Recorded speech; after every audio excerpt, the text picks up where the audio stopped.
I am Jim M., and I'm an Army veteran. I grew up in the post-World War II era, and I guess I grew up watching the John Wayne films, Sands of Iwo Jima and Back to Bataan and things like that.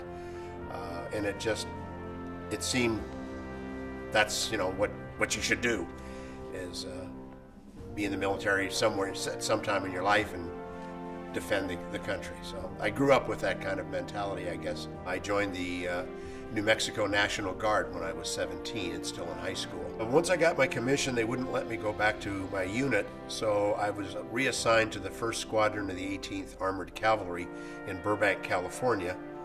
I got married, and 6 months after getting married, the Gulf of Tonkin Resolution was given, and the 1st of the 18th was activated to go to Vietnam. My job was to place unattended ground sensors. These were seismic, acoustic, magnetic, and infrared sensors, essentially in the area of operation, tactical area of operation of the 4th Infantry Division.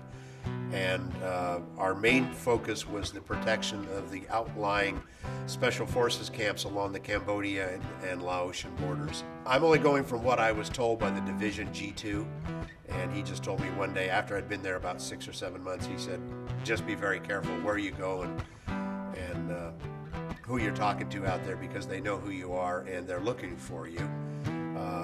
This was kind of emphasized by the fact that sappers came through the wire soon after that and blew up my office. In one sense, it's a compliment.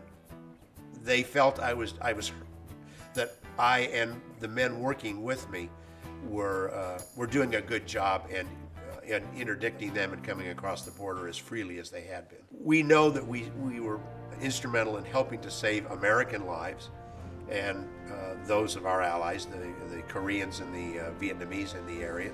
Things have changed so dramatically in the last 40 years since I left Vietnam and left the service. The mission of the military hasn't changed at all. It's still to defend the country and our interests around the world, and stay focused on that. Do your job. Take pride in what you do. Every day is as important as the next, and just because you're either here in the States or you're overseas somewhere,